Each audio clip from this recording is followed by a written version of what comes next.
and it touches on something that everybody may not know about real estate closings and wholesaling is you can close a deal without title insurance, and you can close a deal without a closing attorney, and that's what I did this week. So I can speak to that a little bit, and I've done it probably 3 times in the last 4 or 5 years where there were title issues that made it so that the lawyers were saying we can't close this, it's unclosable, or you have to do this, this, and that, which has been basically impossible to do. And so in this case, we have sort of air issues, and the sellers were very cooperative in trying to track everybody down. So it's an out-of-state seller. They live in New York. It's a woman whose husband passed away, and the property was left to her and her husband by the husband's father. But he left it verbally. He didn't have a will or put anything in writing. So, so then we were trying to track down potentially one of his siblings, which the lawyer or us could not find, after trying multiple avenues and reaching out to a bunch of different people we thought could be them and haven't reaching dead ends.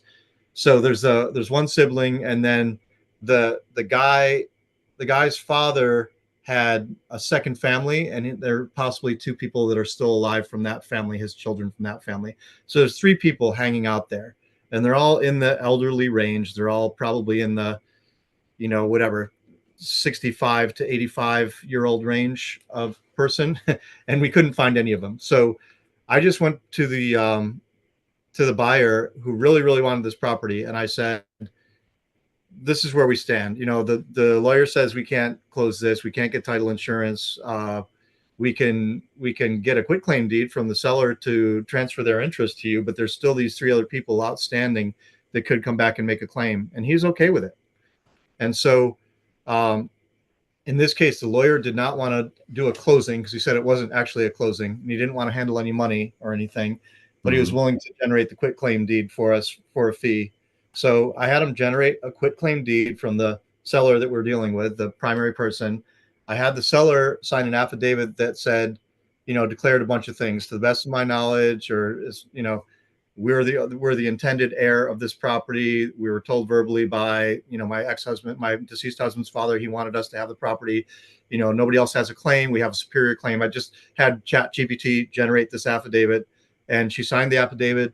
She signed a quitclaim deed, and I gave the buyer the family tree, and I met, he wanted to do face-to-face.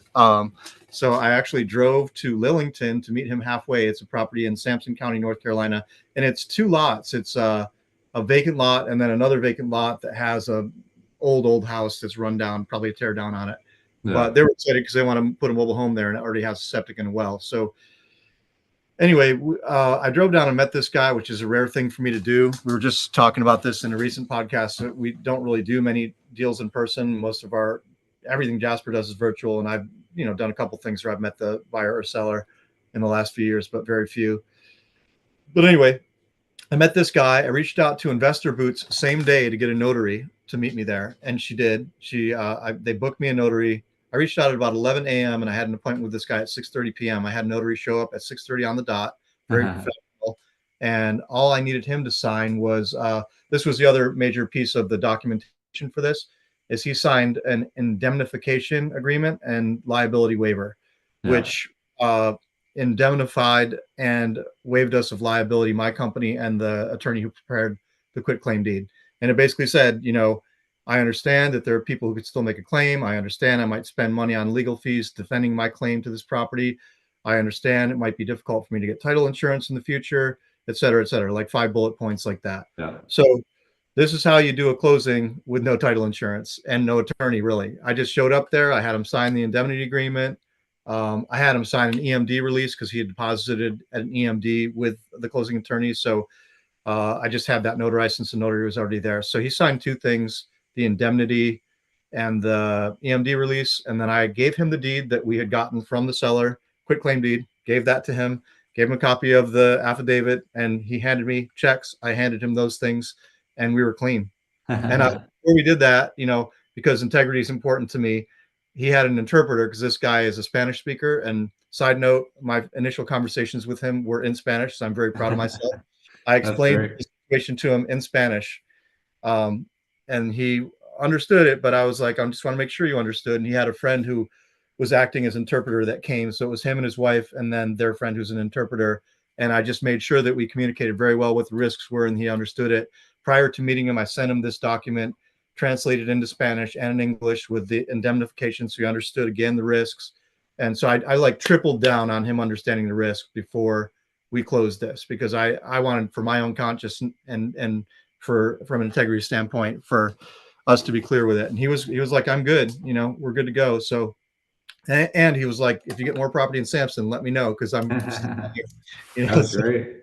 it turned into a really good thing, but it was a real nail biter for me. I was very nervous about it because I wanted to do the right thing. I wanted to be in integrity.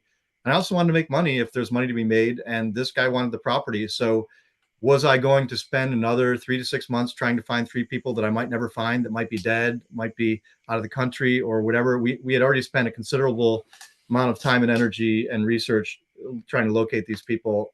Yeah.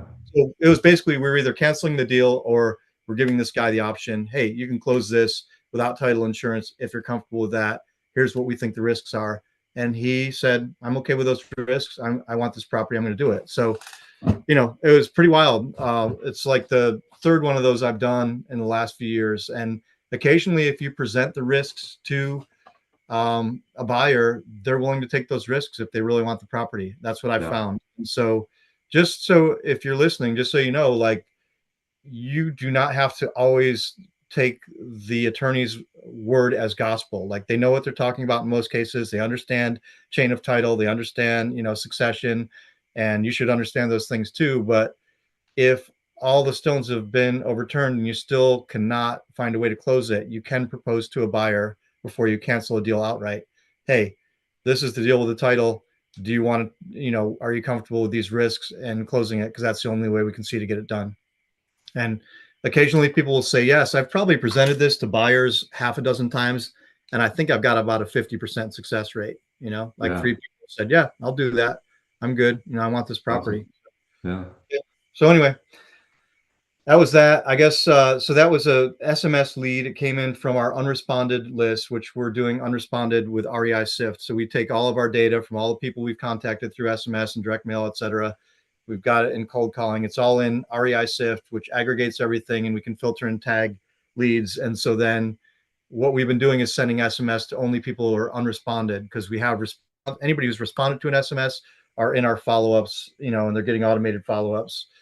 And so anybody who's not responded yet to an SMS, we cycle those lists through in all our top counties. And so this was an unresponded lead from an SMS campaign, and out of state seller, which is always good. We got it under contract. Let's see, we started this campaign in February, and we got it under contract 3 weeks after the campaign started in early March. And then 4.5 months later, we closed it in July. After trying really hard to get the title clear for a Yeah. long, long time. And the buyer was just like, yeah, I want this property. I'm just going to hang out. I'll do whatever it takes. And the seller was very cooperative and helpful, but in the end, we just couldn't find these people. So anyway, that is, that's a summary of closing a deal without title insurance, and pretty much on your own. I mean, that's the other point, is you can close deals on your own. You don't need a lawyer to close deals, really. I know that there are investors who just draw up their own deeds and meet, buyers and transfer the deed, get sellers to Yeah. sign the deed, transfer the deed to the buyer, take a check. So you can do it, and it can save you money. If you figure we're closing 40 or 50 deals a year, that's 40 or 50,000 or more that you'd save if you were just closing your own deals. So, but it's risky because you need to make darn sure you know how to prepare a deed properly, and don't Yeah. leave yourself open to any issues, legal issues down the road, which is why we do pay lawyers, because that's what they do every day.